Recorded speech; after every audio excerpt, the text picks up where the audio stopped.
que esa pregunta, aunque hay una forma de responderla que, que queda bien con todos y otra forma de responderla que no queda bien con nadie. Entonces, no hay forma de responder satisfactoriamente esa pregunta porque nuestra mente, aunque querramos decir que lo entendemos, solamente yo creo que nos ponemos en un margen donde nos sentimos seguros. Y ahí yo estoy de acuerdo que hay que andar siempre la teología en el sentido más seguro.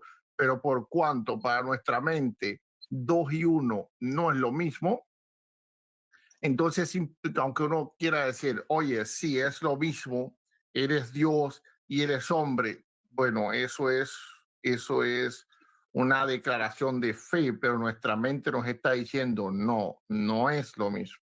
Ok, entonces, no sé si me explico, ¿verdad? Entonces, la manera más segura de andar es decir, pues sí, murió Dios hombre en la cruz del Calvario, como dice Barragán, pero luego entonces nos enfrentamos a que, pero Dios hombre no es Dios. Sí, entonces, ¿por qué no decir murió Dios? Porque sería, es decir, es una redundancia. Ahora, la frase Dios hombre como que nos suaviza más el estrago de decir lo que no comprendemos. Entonces, realmente, cada vez que se responde esa pregunta, todos vamos a fallar porque no comprendemos qué pasó ahí en la cruz del Calvario, porque por un lado sabemos que Dios no puede morir de ninguna manera, porque cualquier muerte no la puede tener Dios. ¿Por qué? Porque toda muerte proviene del pecado. Entonces, si decimos que Jesús no había pecado, si decimos que Jesús no pecó y entendemos que la muerte es a causa del pecado, entonces, ¿cómo decimos que Dios murió? Ok, entonces todo nos va a llevar nuevamente a poner entre la espada y la pared. Entonces, para quitarnos el rollo de encima, pues yo creo que vamos por la senda más segura y decimos, sí, murió Dios hombre. La pregunta es, ¿estamos entendiendo qué eso significa? Porque esa sería la otra pregunta. Después que pasemos por esa, entonces ahí vamos a la otra. ¿Entendemos qué es lo que eso significa? Seguiremos sin entenderlo. Por lo tanto, son preguntas que se hacen que en realidad para el ser humano no tiene una verdadera respuesta. A mi entender, nos acogemos a posiciones teológicas y yo también me acojo a ella. Entonces, mi respuesta final es, murió Dios hombre. Esa es mi respuesta final. Muchas gracias, Pastor Eduardo Gutiérrez. Tenemos nuestra última pregunta. Ah, perdón, sí, Pastor Esaú, falta usted. ¿Murió Dios en la cruz, Pastor Esaú? Oh, ya mi esposa ya me está. Miren, miren cómo son, hermanos, miren. Miren nada más. Ay, perdón, por favor, perdón. No, no. Bueno, es muy sencillo esto, hermano. Yo me suscribo a la escritura. Quien murió en la cruz fue el verbo hecho carne. Punto. No hay más. Es todo. Es un poquito tentador decir que Dios murió, porque al decir Dios, estaríamos separando la unión hipostática. Estaríamos quitando la parte humana. Entonces, incluso entraríamos en una contradicción lógica, porque esa es la contradicción que existe. Muchos que argumentan que Dios murió están diciendo prácticamente que Dios puede morir y eso es letal para la doctrina. Lo mejor es apegarnos a lo que está escrito. Murió el verbo encarnado. Se acabó. ¿Quién es el verbo encarnado? Cristo. ¿Quién es el verbo encarnado? Jesucristo. Estamos de acuerdo. Pasemos a la siguiente pregunta. Gloria a Dios. Amén, Pastor Esaú. Dios le bendiga. La siguiente pregunta es, ¿la salvación se pierde por no creer en el tecnicismo teológico de la unión hipostática? ¿Puedo decir algo antes que comience el Sí, hermano Carlos? Algo fuera de dígame, esto, un Pastor. momentico nada más. Sí, pero si, por ejemplo, si el hermano Carlos y No Barragán no opine creen por de mí, hecho que por la favor. salvación Por no favor, se pierde no opine porque por mí. ellos no van a poder, Pero no opine como que por les mí. va a hacer mal No responder eso, opine, ¿verdad? no opine por mí, por favor. Se lo Ah, ya, agradezco, ya, ya, pastor, ya, está porque bien, está bien, ya está con bien, dos está bien. cositas que usted dijo, ya ahorita. Sí, tranquilos. El foro es más expositivo, sin menciones a los demás. Lo explicamos al Sí. principio, pastor. Está No, bien, no, yo ya, entiendo yo que no usted no se está. sienta Estoy de mal, acuerdo, ¿verdad? estoy de acuerdo Yo con no lo que se dice el sienta mal. pastor. Estoy de acuerdo con lo que Sí. dice el pastor. No, Porque yo yo respondo. creo que la pregunta se debería de formular, pero espérame, Carlos, yo hablo por mí. La pregunta se debería formular, ¿puede una persona ser salva? No si se puede perder. No, y está bien la pregunta, para mí está bien. La pregunta, les voy a explicar. Mire, pues lo que pasa es que hay personas que creen que porque alguien no cree en el concepto, no son salvos.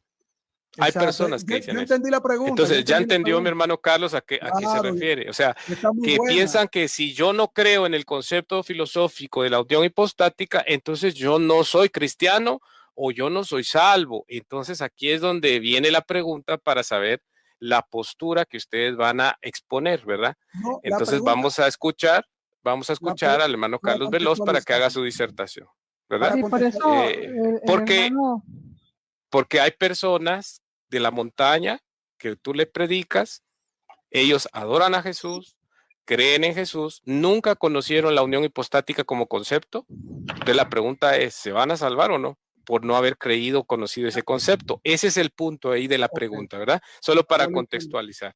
Adelante, mi sí, hermano el Veloz. hermano Carlos Veloz entendió perfectamente la Yo pregunta lo porque entendí, él yo lo entendí. está Y en la otra dimensión. De hecho, su canal se llama Fe y Razón. Él Adelante, quiere hermano. responder, ya déjenlo responder. no hay ningún problema. Los otros se desesperan porque no entendieron la pregunta. Pero el contexto de la pregunta es, ¿puede una persona estar perdida o estar en condenación si alguien le predica esta doctrina? Ese es el contexto. O sea, una persona, no es que pierda la salvación. Póngame la pantalla en grande porque es que eso me desconcentra. Yo le entendí la pregunta. Solo que hay un contexto de la pregunta. ¿Por qué siempre me pasa esto? En todos los países, en todos los programas. Ok. La pregunta, yo la respondo de la siguiente manera. Nadie que no reconozca que Jesucristo es Dios en la cruz, no es que va a perder nada, es que se mantiene perdido. Nadie que no reconozca que el verbo en el principio era con Dios y era Dios, y ese que era con Dios y era Dios, estaba entre nosotros y era la luz del mundo. A lo suyo vino. El que no entiende eso, no le ha amanecido el conocimiento de la verdad y por lo tanto puede dormir tranquilo porque se va a ir derechito para la chirola.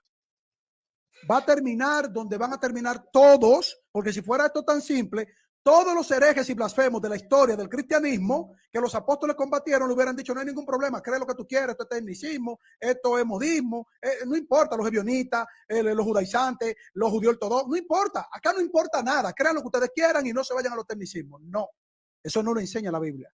La Biblia me enseña quién estaba en esa cruz. La Biblia me enseña prácticamente lo que acá han dicho, que creen en la Trinidad, y la Trinidad es un tecnicismo. Entonces, para una cosa sí, para otra cosa no. No. Entonces, ojo con esto.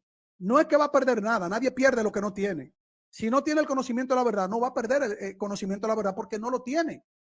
El que dice, ese que está en la cruz, no es Dios. Y la Biblia dice, en el principio era el verbo, y el que dice el verbo encarnado, como muy bien lo dijeron acá, no voy a mencionar el nombre, pero lo dijeron y estoy de acuerdo. Ese verbo encarnado, ¿ustedes saben quién es? Dios.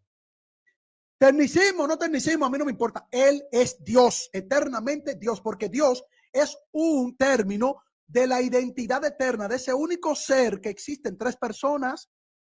Esa es su identidad eterna, ese es su rango. Nadie le puede quitar su rango al Todopoderoso. Por eso dijeron que Jesús es el alfa y la omega, el que estuvo muerto y vive por los siglos de los siglos. Vuelvo y repito, yo no sé hasta dónde han profundizado en otros temas, pero yo creo que todavía no entienden lo que es la muerte. Hay muchos hermanos allá afuera que no entienden lo que es la muerte, no lo entienden. Creen que morir es que Dios vino y aniquilación del alma. Entonces, no se puede decir que el verbo es Dios, porque si le decimos la verdad, quién es él, entonces tenemos problemas. Pero él mismo dice, antes que Abraham fuese yo soy alguien para quitarle la identidad a mi Señor.